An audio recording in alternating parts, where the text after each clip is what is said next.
Kindred UMC live show features adults discussing adult topics, occasionally with adult language. It may not be suitable for young viewers. Please use discretion before watching. Hello all! Welcome once again to the Kindred UMC pre-recorded live show, coming to you not live but pre-recorded from my front room, aka Kindred Studio A. My name is Chris Hayden. I am the pastor of Kindred UMC. Hi, I'm Courtney Young. I'm the Director of Community Engagement at Kindred UMC. And I'm Preston. Don't forget. Don't forget what? Anything. Just don't forget it. I'm in trouble. Yeah. So we are beginning the season, the liturgical season of Lent. Class, does anyone know what the liturgical season of Lent is? It's a past tense form of the word to lend, or to give someone a belonging that you were expecting back. Yeah. No, incorrect. I know it involves giving things up. One of the traditions practiced by some Christians is to give something up during the season of Lent. Yes. I actually think I got it technically correct and you didn't. You got it socially correct. Well, you still didn't answer the question. Lent it's simply the season leading up to Easter. It begins with Ash Wednesday, and we're actually going to start the Sunday before then, or the weekend before then, because we release on Saturday morning. And we will be having our Ash Thursday live stream because Ash Wednesday was booked. And so we're going to be doing our live stream on Thursday, March 3rd at 7 p.m. right here on our YouTube channel. So please check us out. You can join us virtually, or if you're interested in coming in person, by all means, email kindredumc@gmail.com, and we'll get you information on how to show up and take part in our not only our service, but also our food. So please join us. This is the season that leads from Ash Wednesday all the way up till Easter. And we're going to celebrate it with a new series I like to call The Week Of. That's a working title. Who knows what the actual title will be, but I'm going to call it The Week Of. And it's essentially we're going to look at the book of Mark, which is the first gospel that was actually written. Even though it's the second one in the New Testament, it's the first one that was written. It was written around 67 AD, Common Era CE, and it's kind of the most straightforward version of the Gospels. And so we're going to look at the last week, and we're going to start with Palm Sunday and go all the way up to actual Easter Sunday, according to Mark's Gospel. So today we're going to start with Palm Sunday, which is a little not traditional because normally you wait and you do Palm Sunday right before the Easter Sunday. But we're going to be literally looking at the entire week. And so we start with Palm Sunday, the triumphal entry. This is Mark chapter 11, verses 1 through 14. And I'll tell you, I want to try something new. I want to see if this helps. So I'm going to tell you kind of what I'm going to read you first, so that hopefully it will make sense as I'm reading, because sometimes people tune out because it's like scripture. So here's what's happening. Jesus has just told his disciples that he's going to be tried and executed, and the Romans are going to crucify him, and then he's going to come back to life. He literally has just told this to his disciples, and now they're going to go into Jerusalem and be greeted by crowds. And the way that Jesus rides into Jerusalem is going to be really important. So be looking out for that. And then at the end of that,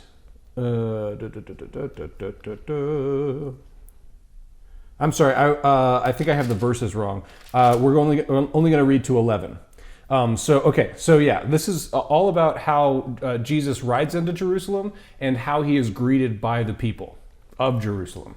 So here we go, starting at verse 1, chapter 11, verse 1. When they were approaching, they being Jesus and his followers, when they were approaching Jerusalem at Bethphage and Bethany, near the Mount of Olives, he sent two of his disciples and said to them, "Go into the village ahead of you, and immediately as you enter it, you will find tied there a colt that has never been ridden. Untie it and bring it.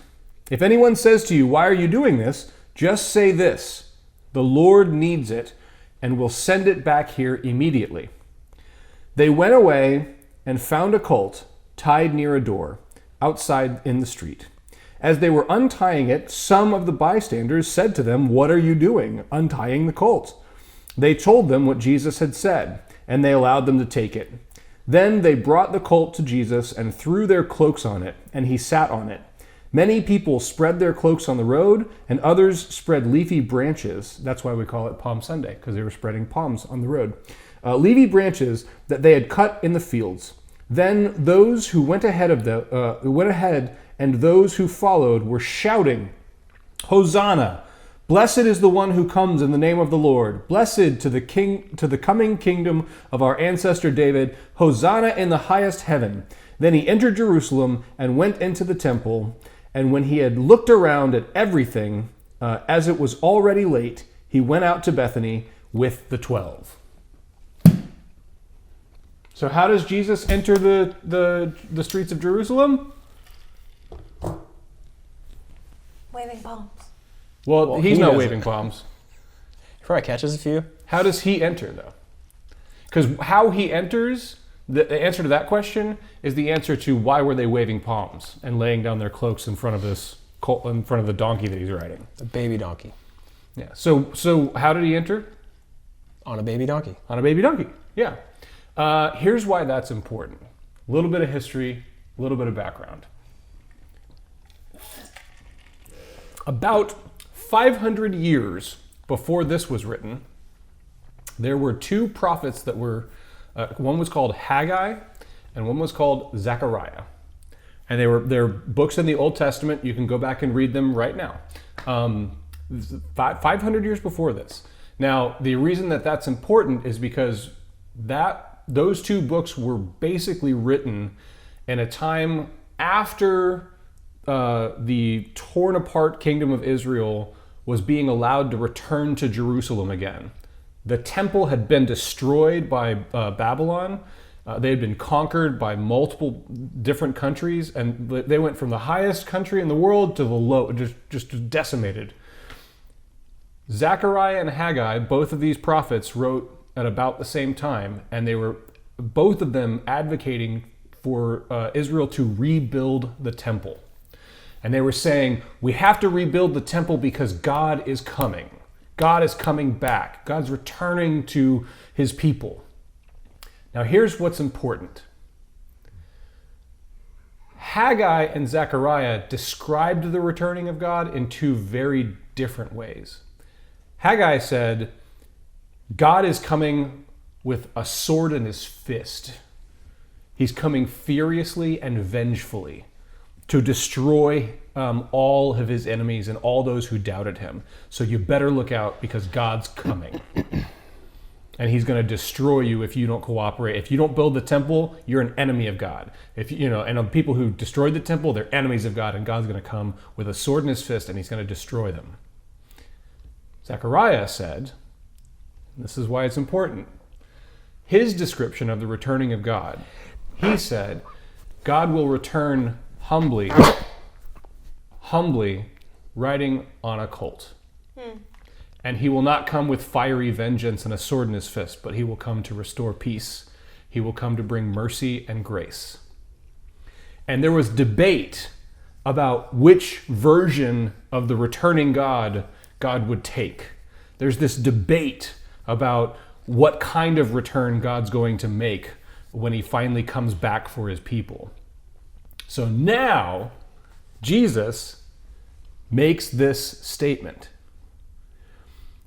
As people in Israel were debating whether or not God is an angry, furious, vengeful God, or whether or not God is going to come and bring peace and grace, Jesus says, go get a colt. And if anyone asks you, and now this is interesting too, there's a lot of debate about, because he says, if anyone asks you why you're doing it, you say to them, the Lord has need of it and will return it immediately. If he's referring to himself, which I think he is, I think it's a better interpretation, it's the first time that he ever says and calls himself, and only time in Mark's gospel, that he ever calls himself the Lord. He's making this statement when everybody's wondering what kind of God we're worshiping and what kind of God is returning. Is he fiery and hateful and angry? Does he have a sword in his fist? or will he come humbly on a donkey? And Jesus says, go get a donkey. And that's why when he's riding in, he's saying to the people, because he's got this reputation by now. He's this miraculous rabbi, healer. People are starting to wonder if he's the coming Messiah. Is he the one that's been promised? And he comes in and says, without saying a word, by just how he does it, he comes in and says, the returning God is a God of peace and grace and mercy and humility. And that's why the people are starting to cheer, because all they know is they know the boot of Rome. They know Caesar's boot.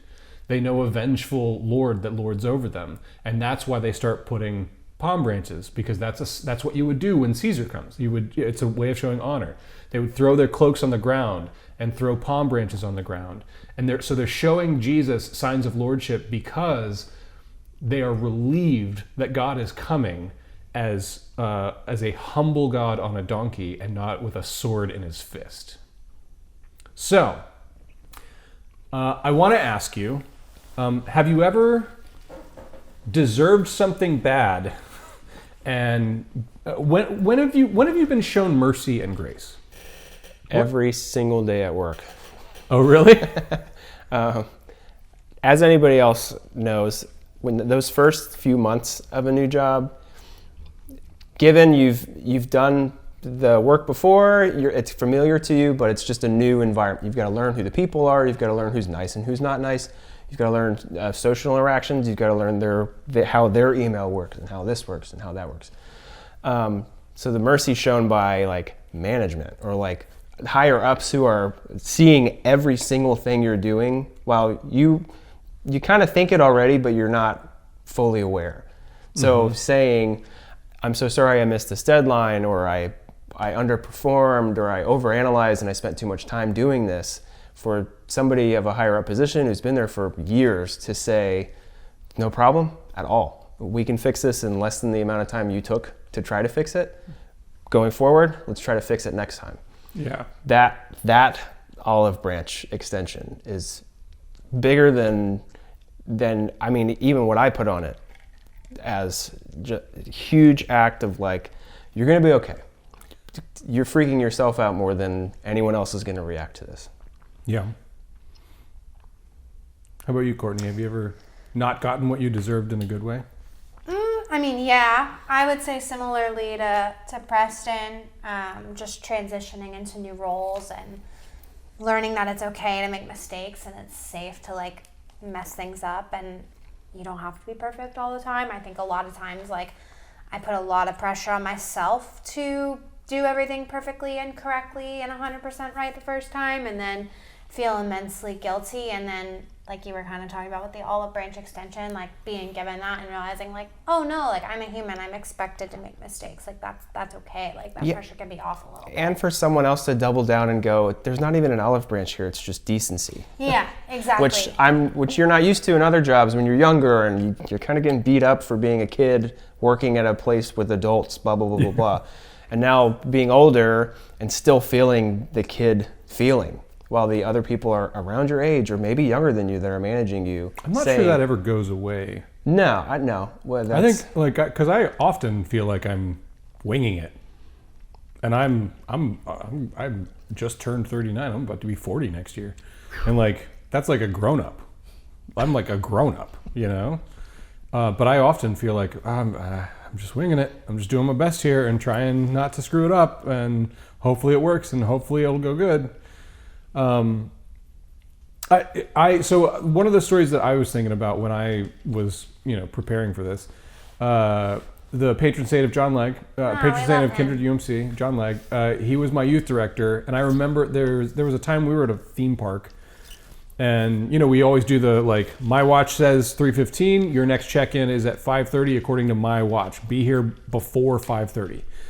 And we'd split up in groups and go to, and by that time I was a leader in the youth group, and I was very close to John. John had kind of taken a special interest in me, and we were in line for a roller coaster or something, and it was like getting time, and people were starting to be in my group were like, we should probably go. I was like, nah, it'll be fine. And sure enough, we do it, and I was late. And I tried to play it off and be like, hey, but when we got there, like nobody else was there. We were the only ones that were there. And it's like, yep, everyone else showed up on time and they got to go back out. And now you guys are going to sit with me for the next hour. You guys are stuck with what I'm doing. And so we had to sit there and like miss out on stuff. But as we were sitting there, he starts to just kind of ask us how our day went. You know, like, so what'd you guys do? And it was a big deal for me because I grew up in a pretty volatile household. You don't get in trouble without getting like screamed at. Mm-hmm. And even if you didn't do anything to get in trouble, you still are probably going to get screamed at. And so the idea that I was suffering the consequences, the punishment of my misbehavior, but the person who was doing it was smiling and loving me, and like asking us about our day, and so you kind of look, and it's like, well, about 30 minutes have gone by. What were you guys planning on doing next? Oh, we were going to go over to this race. Like, you know what? It's a coincidence. That's exactly what I was going to do. And like, he's like, well, you guys got to stick with me. And so we all go and get in line for the ride. And as we're in line, like the alarm goes off and it's like, well, hour's up. Like, well, we're all in line. We're not going to get out of line. And then we spent the rest of the day with him. And like, mercy, grace. Like when I had earned the punishment, I was given, a little bit of the punishment, but not in a hateful, vengeful way. It was loving. It was gentle. It taught me something very important. And it also strengthened and bonded my relationship, not only with John, but with the guys I was with. Like it was just like this win-win. And I think there's something about God's nature, like this graceful God, and specifically as the incarnation of Jesus. Jesus is making a very bold statement to the people about who God is and who his Father is and what he represents. And Jesus represents, when every other kind of version of the gods, that they were petty and vengeful and selfish and greedy and only used people to toy with them or to get praise and adoration, Jesus makes this profound statement about Yahweh, about the God that the word that he incarnates. This is a word of grace. This is a word of mercy and of peace that can take a decimated kingdom, a decimated relationship, a decimated covenant, and not only show mercy to it, but actually make life and beauty and redemption out of it. And that's the setting the scene for what's going to happen throughout the rest of the week, leading up to the crucifixion and resurrection. So, may the Lord bless you and keep you. May the Lord make his face to shine upon you and be gracious unto you. May the Lord lift up his countenance upon you and give you